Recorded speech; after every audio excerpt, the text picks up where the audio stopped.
저스틴 빌도라고 하는 감독이 만든 Five Feet라고 하는 영화가 있습니다. Five Feet, 5피트는 대략 한 1.5m이죠. 이 영화는 낭포성 폐섬유증이라고 하는 아주 난치병에 걸린 젊은 남녀 스텔라와 윌에 관한 이야기입니다. 낭포성 폐섬유증이라고 하는 병은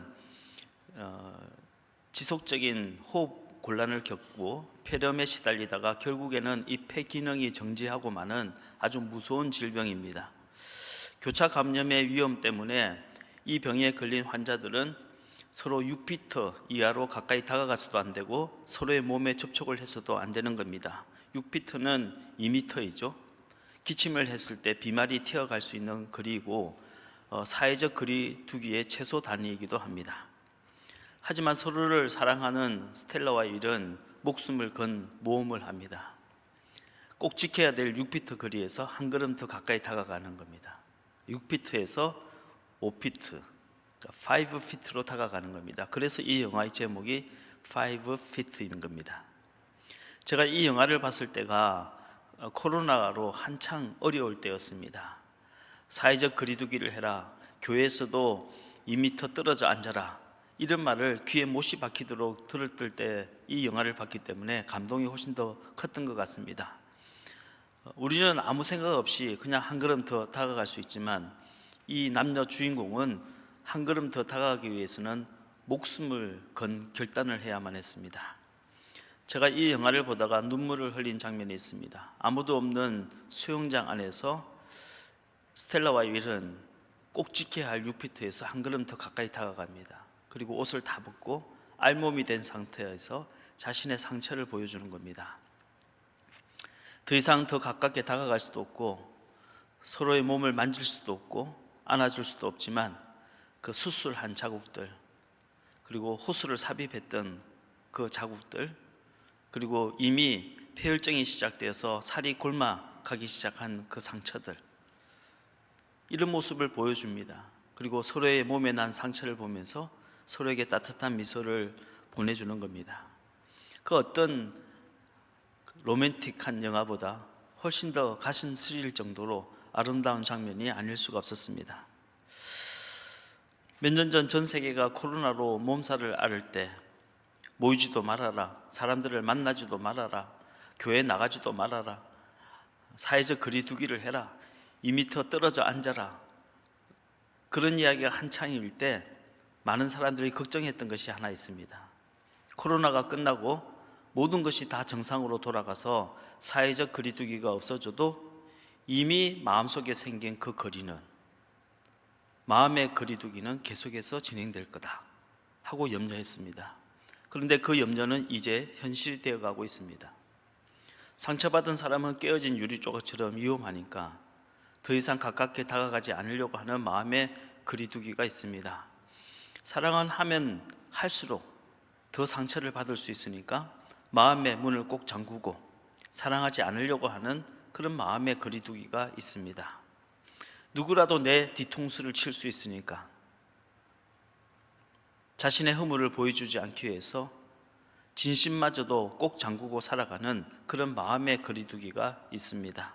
도움이 필요한 줄은 알고 있지만 내가 먼저 선뜻 손을 내밀었다가 내가 손해를 보고 나만 피해를 볼 수 있으니까 더 이상 손을 내밀지 않는 그런 마음의 거리 두기도 있습니다. 나와 다른 사람들, 나와 피부 색깔이 다르고 나와 국적이 다르고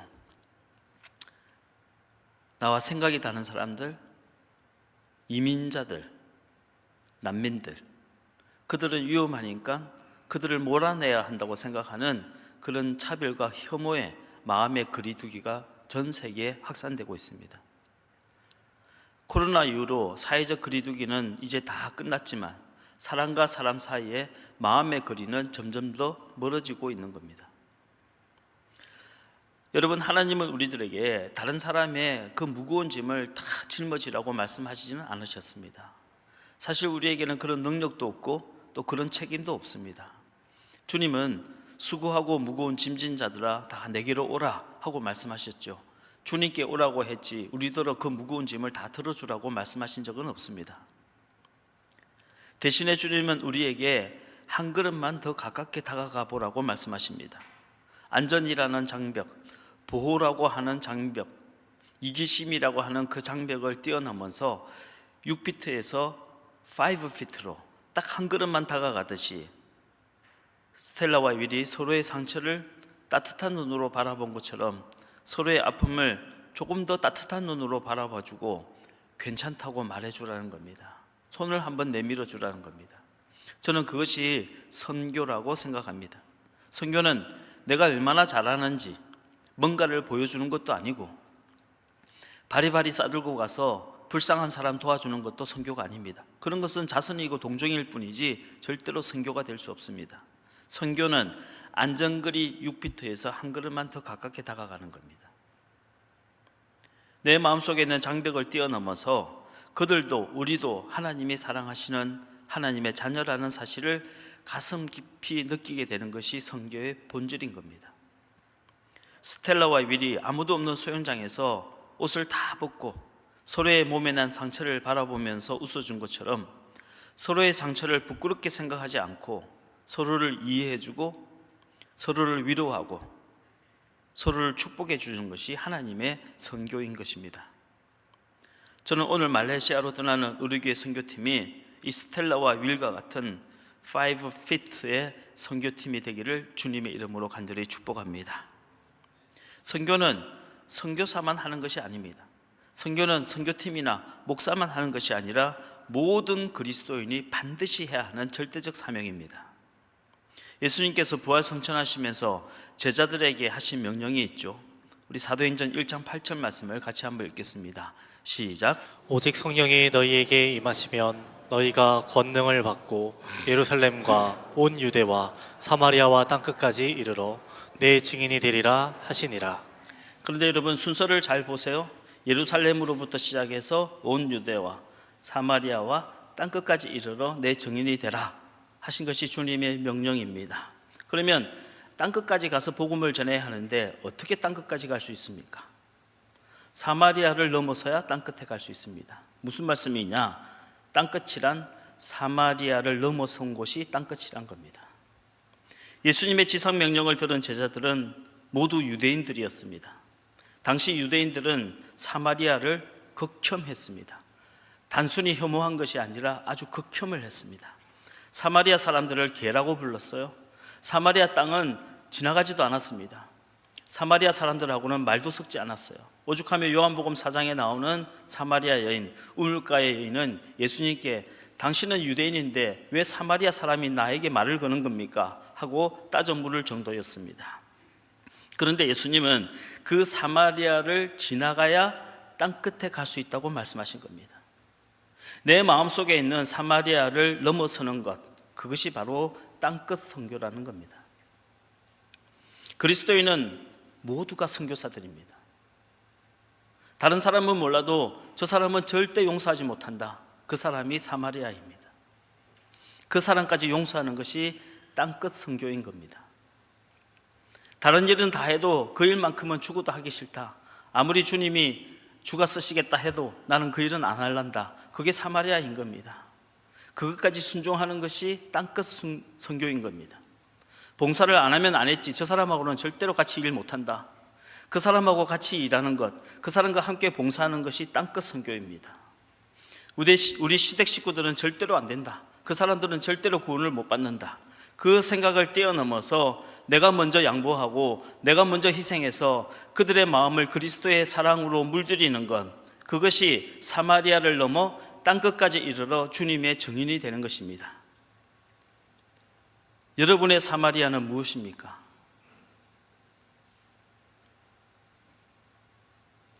여러분의 사마리아는 누구입니까? 여러분, 모든 성도는 하나님이 부르신 선교사입니다. 꼭 비행기를 타고 아프리카 오지를 가야만 땅끝 선교를 하는 것은 아닙니다.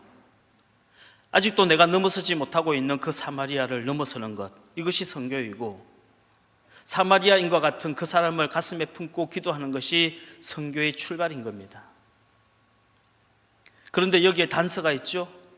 사도행전 1장을 보시면 오직 성령이 너희에게 임하시면 이라고 되어 있습니다. 여러분, 성령을 받으시기를 바랍니다. 성령의 충만함을 입으십시오. 아무리 말로 수백 번 수천 번 봉숭아 꽃잎에 새끼손가락이 물들듯이 노래를 불러도 성령을 받지 못하면 사실은 하나님을 사랑할 수 없습니다. 사람은 본질상 타락했기 때문에 하나님을 사랑할 힘을 잃어버렸습니다. 우리는 하나님을 사랑할 힘이 없습니다. 하지만 성령께서 우리 가운데 임재하시면 그 성령님은 우리로 하여금 하나님을 사랑할 수 있는 힘을 주시는 겁니다. 사랑하게 되면 저절로 물들게 됩니다. 사랑하게 되면 나도 모르는 사이에 닮아가게 되는 겁니다. 하나님의 마음에 물들게 되고 하나님의 마음을 닮아가게 되는 것, 이것이 믿음인 겁니다. 여러분, 믿음은 성령님이 오셔야 갖게 되는 겁니다. 성령님이 우리에게 주시는 선물이 믿음인 겁니다. 내가 잘 믿겠다고 결단하고 결심한다고 믿음이 생기는 것이 아니라 성령이 우리 가운데 임재하셔서 하나님을 사랑할 힘을 주셔야 믿음을 지킬 수가 있는 겁니다. 저와 여러분, 성령을 받으시고 믿음을 지키시기를 주의 이름으로 축복합니다. 오직 성령이 너희에게 임하시면 너희가 권능을 받고, 무슨 권능입니까? 병든 자를 고치고 기적을 행하고, 이전에 성령이 우리에게 오시면 사랑할 수 있는 권능을 주시는 겁니다. 오직 성령이 너희에게 임하시면 사랑의 권능을 받아서 사마리아를 넘어 땅끝까지 이르게 될 줄로 믿습니다. 저와 여러분, 성령을 받으시고 사랑의 권능을 힘입어 나의 사마리아를 뛰어넘어 땅끝까지 선교할 수 있는 저와 여러분이 다 되시기를 주의 이름으로 축복합니다. 예수님 당시에 선교의 가장 큰 걸림돌은 무엇이었을까요? 선교의 가장 큰 장벽은 다름 아닌 율법이었습니다. 이 율법 때문에 사마리아인에게도 이방인에게도 다가가지 못하고 선교하지 못한 겁니다. 하지만 하나님께서 원래 율법을 주신 목적은 하나님과 더 가까워지라고, 이웃들과 더 가까워지라고 율법을 주신 겁니다. 모세 율법에 의하면 하나님 외에 다른 신에게 절하지 말라고 했습니다. 모세 율법에 의하면 이웃의 것을 탐하지 말고 이웃에게 거짓 증거하지 말라고 했어요. 지나가는 나그네를 위해서 너희 집 담장을 넘은 과일의 열매는 따먹지 말라고 하셨습니다. 추수할 때는 가난한 가부들을 위해서 땅에 한번 떨어진 이삭은 다시 줍지 말 것이며, 고아와 나그네를 위해서 밭에 내 귀퉁이의 곡식은 자르지 말라고 말씀하셨습니다. 그렇게 하면 어떻게 될까요? 하나님과 더 가까워지고 내 이웃과 더 가까워질 수밖에 없는 겁니다. 하지만 시간이 흐르면서 이 종교라고 하는 것이 형식화되고 제도화되고 무엇보다도 세상의 권력과 야합하게 되면서 율법은 본질의 정신을 잃어버리고 껍데기만 남게 되었습니다. 그 결과 율법은 오히려 장애물이 되고 장벽이 된 겁니다. 그 율법 때문에 하나님과 가까워진 것이 아니라 율법으로 인하여 하나님을 더 무서워하고 두려워하게 되었습니다. 율법으로 인하여 나의 이웃들과 더 가까워진 것이 아니라 율법 때문에 사람들과 장벽이 생기고 그 사람을 미워하게 되고 정죄하게 되고 비판하게 된 겁니다. 율법에 역기능이 생기게 된 겁니다. 여러분, 예수님 당시에 유대인들은 예수님을 어떤 사람이라고 생각했을까요? 당시 유대인들은 예수님을 율법을 파괴하는 사람이라고 생각했습니다. 왜냐하면 예수님이 율법에서 가장 제약시했던 세리와 창녀들과 가까이 지냈기 때문입니다. 율법이 그만 안식일에 일하지 말라고 했는데 예수님은 안식일에 병든 자를 고쳐주셨어요. 예수의 제자들은 안식일날 남의 밭에 들어가서 이삭을 잘라 먹었습니다. 율법이 정하고 있는 금식의 규례를 깨뜨리고 예수님은 제자들과 함께 먹고 마시셨어요. 당시 유대인들은 이런 예수님을 향해서 먹기를 탐하고 포도주를 좋아하며 세리와 죄인들의 친구라고 비방했습니다. 우리 마태복음 11장 19절 말씀을 같이 한번 읽겠습니다. 시작. 인자는 와서 먹고 마시매 말하기를 보라, 먹기를 탐하고 포도주를 즐기는 사람이요 세리와 죄인의 친구로다 하니 지혜는 그 행한 일로 인하여 옳다함을 얻느니라. 하지만 예수님은 인자가 온 것은 율법을 폐하러 온 것이 아니라 오히려 이 율법을 완전하게 하기 위하여 온 거라고 말씀하셨습니다. 마태복음 5장 17절 말씀 시작. 내가 율법이나 선지자를 폐하러 온 줄로 생각하지 말라. 폐하러 온 것이 아니요 완전하게 하려 함이라. 율법의 알맹이는 잃어버리고 율법의 껍데기만 붙들고 신앙생활을 하고 있는 그 유대인들을 향해서 예수님께서는 너희가 잃어버린 율법의 근본 정신이 무엇인지 몸소 보여주기 위하여 이 땅에 오셨다고 말씀하셨습니다. 더 나아가 율법이 죄인으로 규정하고 있는 그 사람들을 구원하기 위해서 이 땅에 오셨다고 말씀하셨어요. 마태복음 9장 11절로 13절 말씀을 같이 한번 읽겠습니다. 시작. 바리새인들이 보고 그의 제자들에게 이르되 어찌하여 너희 선생은 세리와 죄인들과 함께 잡수시느냐. 예수께서 들으시고 이르시되 건강한 자에게는 의사가 쓸데없고 병든 자에게라야 쓸데있느니라. 너희는 가서 내가 긍휼을 원하고 제사를 원하지 아니하노라 하신 뜻이 무엇인지 배우라. 나는 의인을 부르러 온 것이 아니요 죄인을 부르러 왔노라 하시니라. 여러분, 율법이 나쁜 것입니까? 율법은 좋은 것입니다. 율법은 하나님의 말씀이니 참된 것이고 좋은 것입니다. 하지만 율법주의에 빠진 것이 잘못이란 겁니다. 율법주의에 빠지게 되면 필연적으로 두 가지 문제가 생기게 됩니다. 첫 번째는 하나님을 사랑하는 것이 아니라 하나님을 두려워하게 됩니다. 무서운 하나님이 되는 겁니다. 두 번째는 다른 사람과 나 사이에 장벽이 생기고 그 사람을 내가 미워하게 되고 정죄하게 된다는 겁니다. 2000년 전 예수님은 이 율법주의와 충돌하게 되신 겁니다. 하나님의 말씀인 율법과 충돌한 것이 아니라 유대인들의 율법주의와 충돌하게 된 겁니다. 심지어 유대인들이 가장 터부시하고 유대인들이 가장 부정하다고 생각했던 문둥병자들을 직접 손으로 만지시기까지 했습니다. 그것이 오늘 본문의 말씀이죠. 오늘 본문의 말씀 누가복음 5장을 보면 한 문둥병자가 예수님께 나와서 자신의 병을 고쳐달라고 부탁을 했어요. 누가복음 5장 12절 말씀을 읽겠습니다. 시작. 예수께서 한 동네에 계실 때에 온몸에 나병 들린 사람이 있어 예수를 보고 엎드려 구하여 이르되 주여 원하시면 나를 깨끗하게 하실 수 있나이다 하니. 한 나병 환자가 예수님이 찾아왔어요. 그러면 이 사람은 사실은 죽기를 각오하고 온 사람입니다. 왜냐하면 율법주의에 의하면 나병 환자가, 문둥병자가 누구에게 다가가면 사람들은 돌로 쳐 죽였기 때문이에요. 레위기 13장에 문둥병에 대한 율법이 있습니다. 그 말씀을 보면 나병 환자들은 성 안에 함께 살 수 없고 성 밖에 내쫓겨서 분리되어 살아야만 했습니다. 그리고 누군가 자기 앞에 지나가면 윗입술을 손으로 가리고 나는 부정하다, 나는 부정하다 하고 크게 외쳐야 돼요. 신호를 줘서 그 사람이 자기 가까이 못 오게 하는 겁니다. 그리고 이 나병 환자가 누군가에게 자의로 가까이 가면 사람들은 돌로 쳐 죽였습니다. 이 율법이 얼마나 무서운지 알 수 있는 것이 우시야 왕 이야기입니다.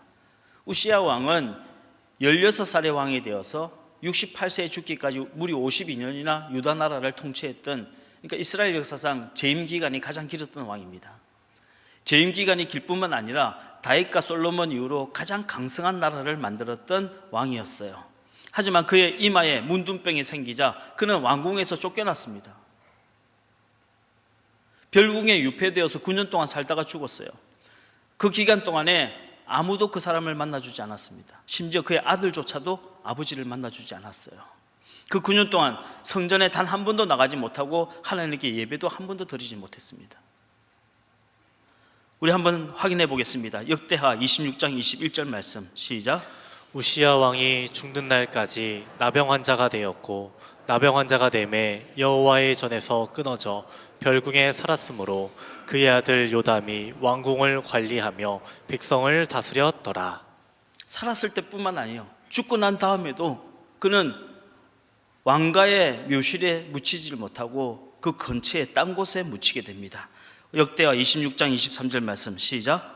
우시야가 그의 조상들과 함께 누움에 그는 나병 환자라 하여 왕들의 묘실에 접한 땅 곧 그의 조상들의 곁에 장사하니라. 그의 아들 요담이 대신하여 왕이 되니라. 왕들의 묘실이 아니라 왕들의 묘실에 접한 땅, 인근의 땅에 묻혔다는 겁니다. 그리고 그 땅이 어딘지 아무도 모르는 거예요. 우리로 치면 세종대왕과 같이 위대한 왕입니다. 그런데 이마에 문둥병이 생겼다는 이유 하나만으로 그는 격리된 채 9년 동안 외롭게 살다가 죽었고 죽고 난 이후에도 왕가의 묘실에 묻히지 못했어요. 문둥병에 대한 율법이 얼마나 엄중한가 하는 것을 알 수 있는 겁니다. 그런데 오늘 본문을 보니 한 문둥병자가 예수님께 나와서 자신의 몸을 깨끗하게 고쳐달라고 부탁을 했습니다. 율법에 의한다면 예수님과 그의 제자들이 돌을 들어서 그 문둥병자를 돌로 쳐 죽여야 돼요. 그런데 예수님은 그 문둥병자에게 다가가서 손을 내밀어 그를 만져주셨습니다. 그리고 형제여, 나는 당신이 깨끗하게 되기를 원합니다 하고 말씀하신 겁니다. 누가복음 5장 13절 말씀을 같이 한번 읽겠습니다. 시작. 예수께서 손을 내밀어 그에게 대시며 이르시되 내가 원하노니 깨끗함을 받으라 하신대 나병이 곧 떠나니라. 예수님께서 그 문둥병자의 몸을 만져주셨을 때 그 문둥병자는 육신의 병뿐만 아니라 마음속 깊은 곳에 있는 병까지 치유되는 것을 느꼈을 것입니다. 52년간이나 유다 나라를 통치하면서 나라를 강성하게 했던 우시야 왕도 문둥병자가 된 이후에는 아무도 그를 만나주지도 않았는데 이 남자는 오죽했겠습니까? 가족에게도 버림받고 부모 형제에게도 버림을 받았을 겁니다. 그런데 예수님께서 친히 그 문둥병자를 쓰다듬어 주셨을 때 그의 마음속에 있는 모든 아픔과 상처가 치유되고 마음에 있는 모든 분노와 원망이 눈 녹듯이 녹아졌을 겁니다. 여러분, 율법의 기능은 죄와 허물을 드러내어서 회개시키는 겁니다. 하지만 복음의 기능은 그 죄와 허물을 덮어주고 용서하고 치유하는 것입니다. 예수님께서 성천하시기 직전에 제자들에게 너희가 이미 세례 요한의 물 세례는 받았지만 얼마 가지 않아서 성령의 세례도 받게 될 것이다 라고 말씀하셨습니다. 세례 요한의 물 세례는 죄를 회개시키는 세례입니다. 하지만 예수님의 성령 세례는 하나님을 아버지로 더 사랑하게 만드는 세례입니다. 사도 바울은 물 세례만 받으면 종의 영을 받게 되지만 성령 세례를 받게 되면 아들의 영을 받게 된다 하고 말씀하셨습니다. 여러분, 종의 영을 받지 마시고 자녀의 영을 받으시기를 주의 이름으로 축복합니다. 하나님께 벌 받을까 봐 무서워서 하나님 믿지 마시고 하나님이 여러분을 얼마나 사랑하시는지 그 사랑을 풍성히 누리면서 하나님 믿으시길 바랍니다.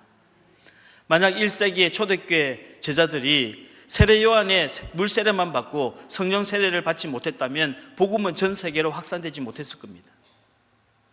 하지만 그들이 성령 세례를 받고 하나님의 사랑 안에 거하면서 그 사랑의 권능으로 율법의 장벽을 뛰어넘었기 때문에 이방인에게 갈 수가 있었던 것이고 그 사랑의 능력으로 사마리아를 뛰어넘었기 때문에 땅끝까지 갈 수가 있었던 겁니다.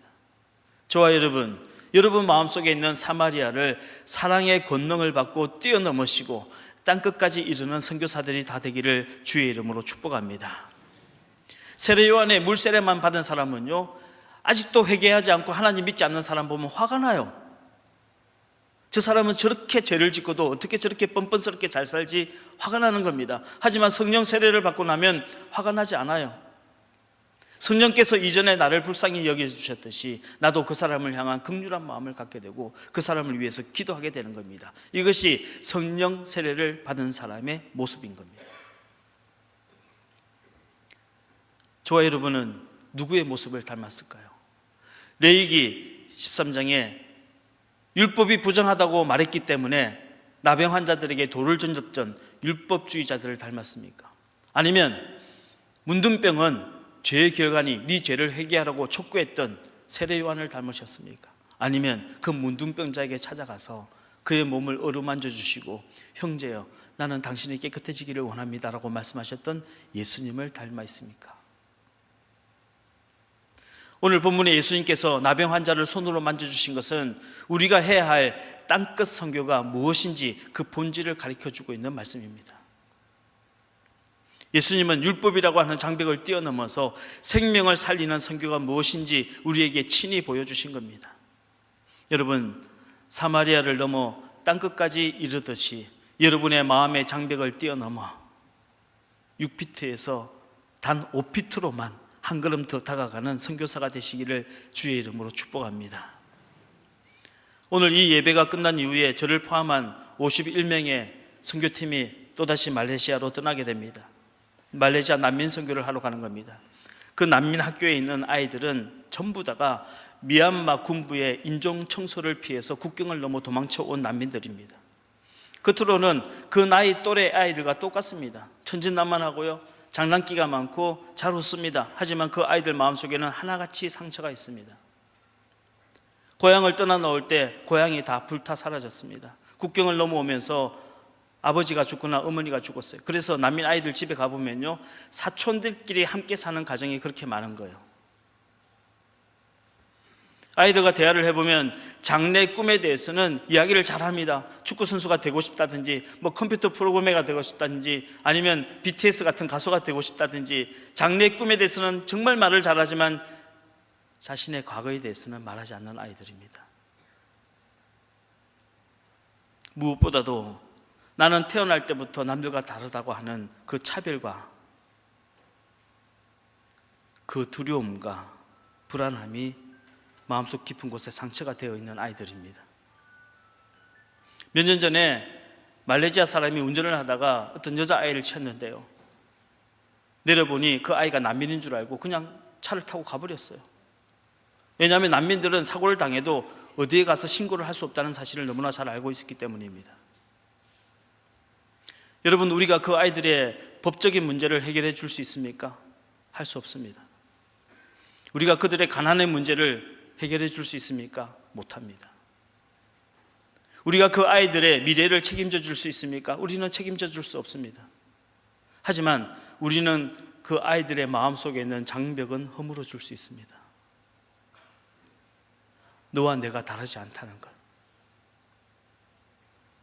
나도 그렇듯이 너도 하나님의 사랑을 받는 자녀라는 것, 우리가 너희들을 위해서 기도해 주듯이 너희들도 우리를 위해서 기도할 수 있다는 것.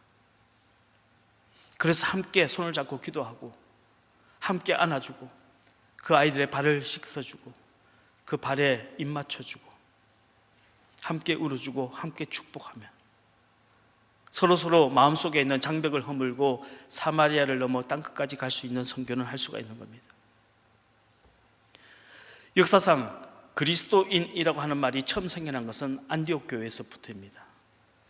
사도행전 11장을 보면 세상 사람들이 안디옥 교회를, 그 교인들을 향해서 그리스도인이라고 처음 불러줬습니다.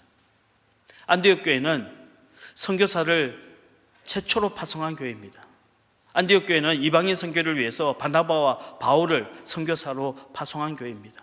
여러분, 선교는 해도 되고 안 해도 되는 선택 사항이 아니에요. 선교는 교회라면, 그리스도인이라면 반드시 해야 할 절대적 사명입니다. J.D. 그리어 목사가 쓴 담장을 넘은 그리스도인이라고 하는 책이 있는데 지난주에 그 책을 너무 재밌게 봤어요. 그리어 목사는 교인들 중에 가장 위험한 교인이 교회 담장을 넘지 않고 교회 안에만 머물고 있는 교인들이 가장 위험하다, 이렇게 말합니다. 그리스도인은 그것이 직장이든 일터든 학교든 군대든 마을이든 동호회든 친구 사이든 세상에 나가서 영향력을 발휘해야지, 세상에 나가서는 아무 영향력을 발휘하지 못하다가 교회에 와서 영향력을 발휘하면 교인들끼리 싸우다가 그 교회는 공멸한다는 겁니다. 그래서 교회 담장을 넘는 사람들이 되어야 한다는 겁니다. 그것이 선교죠. 이 책에서 제가 재미있게 읽었던 부분이 있는데요, 교회의 세 가지 유형에 대해서 설명하면서 배에 비유하고 있습니다. 첫 번째 교회 유형은 유람선이에요. 유람선 교회는 혜택을 누리기 위해서 다니는 교회입니다. 어느 교회 가면 편하게 신앙생활을 할 수 있을까? 교회 건물은 좋은가? 시설은 좋은가? 찬양단 노래는 좀 들어줄 만한가? 이게 유람선 교회를 선택하는 기준이 되는 겁니다.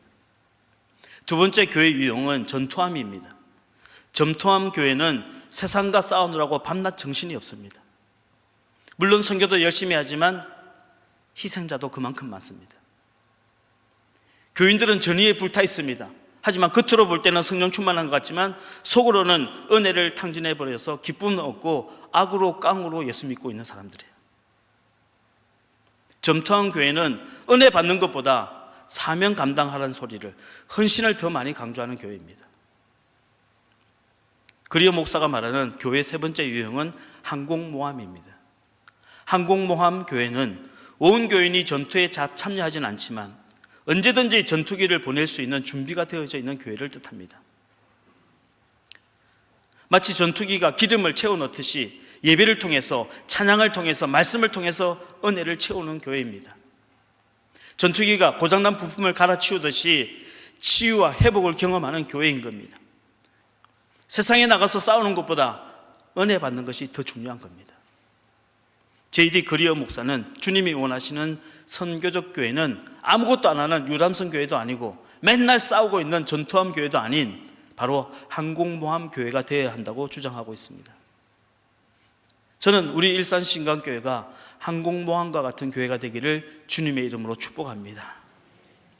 여러분 모두가 이곳에서 함께 은혜 받으시고 그리고 세상에 나가서 그리스도의 선한 영향력을 드러내시기를 주의 이름으로 축복합니다. 제가 우리 교회에 취임한 지가 벌써 18년이 지나갔습니다. 올해도 선교를 준비하면서 기도하면서 문득 그런 생각이 들더라고요. 참 감사한 것은 지난 코로나 기간 동안 3년을 제외하고는 한 해도 빠짐없이 해외에 나가서 선교팀을 보내고 선교했습니다. 코로나 때는 해외에 나갈 수 없으니까요. 그 3년을 빼고는 한 해도 빠짐없이 선교팀이 나가서 선교를 했습니다. 지금까지 전투함이 되어서 선교팀으로 나간 선교팀에게도 너무 감사하지만 이곳에 계신 항공모함이 되어진 우리 성도님들에게도 진심으로 감사를 드립니다. 우리가 함께 모여서 예배를 드리는 것은 첫 번째는 하나님께 영광을 돌리는 것이 첫 번째 목적이지만 또 한 가지 중요한 목적이 있습니다. 우리가 이곳에서 은혜 받고 세상에 나갈 준비를 하는 것입니다. 우리가 이곳에서 은혜의 기름을 채워서 언제든지 날아갈 수 있는 준비를 하는 것입니다. 그것이 중요한 목적인 겁니다. 여러분, 싸울 생각부터 하지 마시고 여러분들이 이곳에서 말씀과 찬양과 기도를 통해서 성령의 기름을 충만하게 채우시고 은혜를 충만히 받으시기를 주의 이름 축복합니다. 여러분이 은혜 받는 것이 먼저입니다. 여러분이 혹시 뭔가 고장났다면 이곳에서 기도를 통해서 말씀을 통해서 찬양을 통해서 부품을 갈아 끼우듯이 치유와 회복의 역사가 일어나기를 주의 이름으로 축복합니다. 교회는 전투함이 아니라 항공모함이 되어야 합니다. 여러분이 싸워야 할 곳은 교회가 아니라 세상입니다. 여러분의 직장, 여러분이 속한 동호회, 여러분이 만나는 믿지 않는 사람들, 그들과 함께 영적인 싸움을 해야 하는 겁니다. 그리고 여러분이 싸울 무기는 분노나 미움이나 폭력이 아닌 십자가의 희생이고 그리스도의 사랑입니다. 여러분, 악으로 악을 대하지 마시고 선으로 악을 이기시기를 바랍니다. 하나님은 저와 여러분을 지금도 모든 분들을 사마리아를 넘어 땅끝까지 가는 선교사로 부르고 계십니다. 저와 여러분 중에 선교사가 아닌 분들은 단 한 명도 없습니다. 우리 모두에게는 누구나 다 사마리아가 있습니다. 오늘 이 말씀을 듣고 기도하시면서 내가 건너가야 할 사마리아가 누구인지, 내가 건너야 할 사마리아가 무엇인지 하나님 앞에 결단하시고 선교사로 나가시기를 주의 이름으로 축원합니다.